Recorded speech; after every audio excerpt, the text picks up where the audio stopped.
మీ అందరికీ నా వందనాలండి. ప్రైజ్ ఆల్. నేను చెప్పే ఇప్పుడు మిమ్మల్ని బలపరచాలని నేను ఒక చిన్న సాక్ష్యం చెప్తున్నాను. అయితే నాది చిన్న సాక్ష్యమేనండి.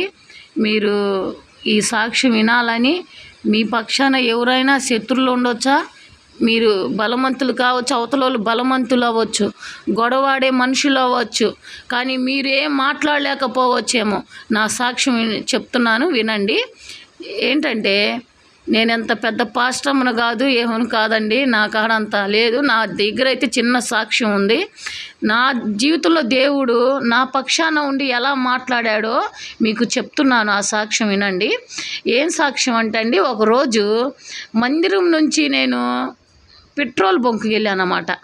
పెట్రోల్ బంకుకి వెళ్తే అక్కడ ఒక కుర్రోడు ఉన్నాడు, బాగా మాట్లాడుతున్నాడు. అదే ఎంతయ్యా అంటే నేను అన్నాను 60 రూపాయలది పోయిలే అన్న. ఆ రోజు నా ఫోన్పేలో కూడా డబ్బులు అస్సలు లేవు, నాకు చాలా ఇబ్బందిగా ఉన్నానన్నమాట ఆ రోజు.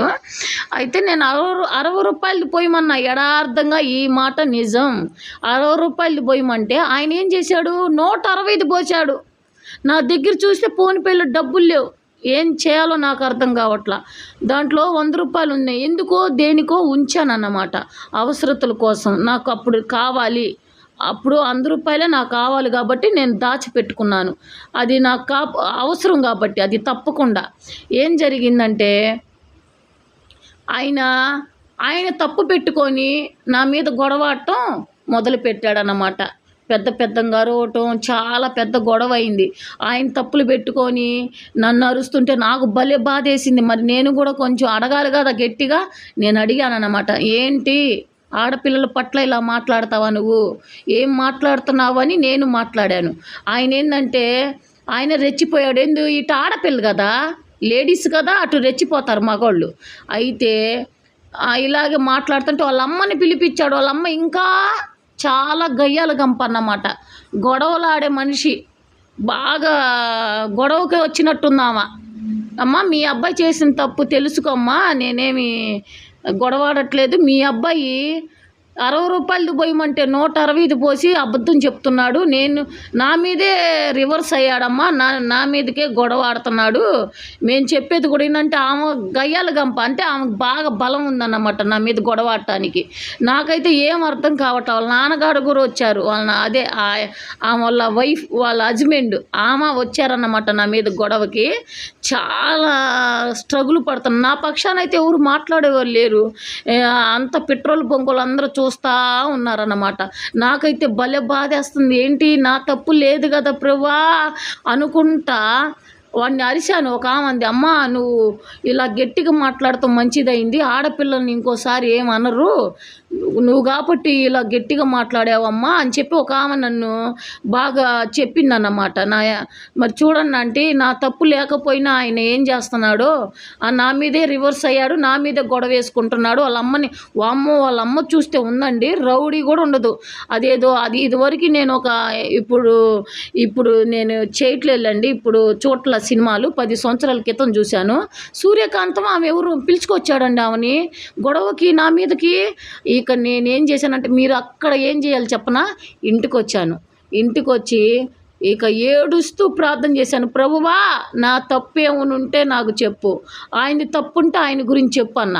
దేవుడు నాతో ఏం చెప్పాడు తెలుసండి, ఒక్కటే ఏడుస్తుంటే నేను బాధలో ఉండి, ఏమి చేయకపోయినా తప్పు నా మీద వేస్తున్నాడు ఏంటయ్యా, ఏంటి ప్రభు ఈ బాధ నాకని ఒక్కటే ఏడుస్తుంటే దేవుడు నాకు చెప్పిన మాట ఏంటో చెప్పండి. ప్రార్థనలో మా వారు ప్రార్థన చేసి, వాడు ఉద్యోగం తీసేస్తున్నాను అన్నాడు. మా వారు మనిషి కదా, ఏం చేయలేరు.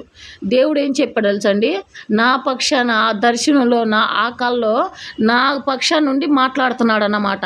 ఆమె అయితే అక్కడుంది గయ్యాల గంప, అదే అక్కడ గొడవాడే మనిషి, దూరంగా ఉంది. నా బిడ్డది ఏం తప్పు లేదు కదా ఈ విషయంలో అని చెప్తున్నాడు. నా పక్షా నుండి ఒక పోలీస్ ఆఫీసర్ లాగా, పోలీసు ఉంటాడు కదా, అట్టొచ్చి నా పక్షా నుండి మాట్లాడాడన్నమాట. నా పక్కన వచ్చి తెల్లారి లేగిస్తే ఒక మాట మళ్ళీ చెప్పాడు. వాడు పెట్రోల్ బంకులో వాడు లేనట్టు, జాబు నుంచి వెళ్ళిపోయినట్టు చూపించాడన్నమాట. హల్లెలూయా. అలా ఉంటోళ్ళు ఉండొచ్చండి, అంత రివర్స్ అయ్యే మనుషులు, మన మీద గొడవాడేవాళ్ళు. అవసరమా? ఇంత అవసరం అండి? తప్పు ఎవరి వైపు ఉంది? ఆయన ఏమనాలి? అమ్మా ఏం లేదులే, నేను చూడలేదా, సరేలయ్యా అని నేను కూడా వచ్చేస్తాను. అయితే దేవుడు వాడికేసిన పరీక్ష ఏంటో తెలుసా? జాబే లేదు. జాబు నుంచి తీసేస్తున్నానని చెప్పాడు. నాతో చెప్పాడండి దేవుడు. ఆయన జాబుని నేను తీసేస్తున్నాను అన్నాడు. అలాగే పెట్రోల్ బంకు కాడికి వెళ్తే కొన్ని 4 రోజుల క్రితం వెళ్ళాను, 4 రోజుల తర్వాత వెళ్ళాను. ఆయన జాబు అదే పెట్రోల్ బంకు మీద ఏదో పెడతారండి, ఇక్కడ ఎవరు లేరు అన్నట్టు అదే చూపించాడు దేవుడు. ఆయన అక్కడ అడిగితే అమ్మ ఆయన జాబు మానేశాడు, ఆయన ఏందో వెళ్ళిపోయాడమ్మా అన్నారు. ఇక హల్లెలూయా, దేవునికి మహిమ. చూసారా, అవతలోళ్ళు బలవంతులైతే మన దేవుడు ఎవరో? సజీవుడు, యుద్ధము చేసే దేవుడు, యుద్ధము చేసే దేవుడు. ఒక ఆడపిల్ల మీద రెచ్చిపోయాడు. ఈ రోజున కూడా ఎంతోమంది రెచ్చిపోతున్నారు దేవుడు బిడ్డల మీద, సేవకుల మీద. ఎలా చూస్తూ ఉంటాడు అనుకున్నారండి? దేవుడు మౌనంగా ఉండే దేవుడు కాదు, యుద్ధం చేసే దేవుడు.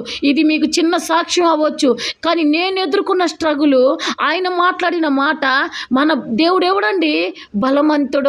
ఎలాంటి వాళ్ళని తీసి పక్కన పెట్టేసేవాడు. ఎందుకు మౌనంగా ఉంటున్నాడంటే ఏదో ఉంది, ఏదో జరగబోతుంది కాబట్టి ఆయన మౌనంగా ఉన్నాడు. ఆ రోజున జాబు తీసేస్తున్నాను అన్నాడు, అంతవరకే. వాడు జాబు తీసేశాడు. అక్కడ పెట్రోల్ బంక్ అక్కడ లేడు. ఎవరు తప్పు? అవతలదే తప్పు. కాబట్టి అందుకే ఈ సాక్ష్యం దేవుడు దీవించాలని కోరుకుంటున్నాను. అలాగే మీరు ఎవరితో బాధపడుతున్నారా? ఎవరైనా మిమ్మల్ని ఇబ్బంది పెడుతున్నారా? మీరు ఉద్యోగం చేసే చోట, స్కూళ్ళల్లో చోట, ఎక్కడైనా అండి, మీకు విరోధంగా ఉన్న ఆయుధము వదిర్లదు. నిజమే, ఏ ఆయుధము మనకి విరోధంగా ఉన్నది వదిర్లదన్నమాట.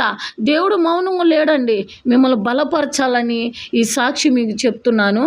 ప్రభువా స్తోత్రము నా తండ్రి. ఎవరైతే ఈ సాక్షి విన్నారో వాళ్ళని బలపరచండి. యేసుక్రీస్తు నామములో అడిగి వేడుకుంటున్నాం తండ్రి. ఆమేన్, ఆమేన్.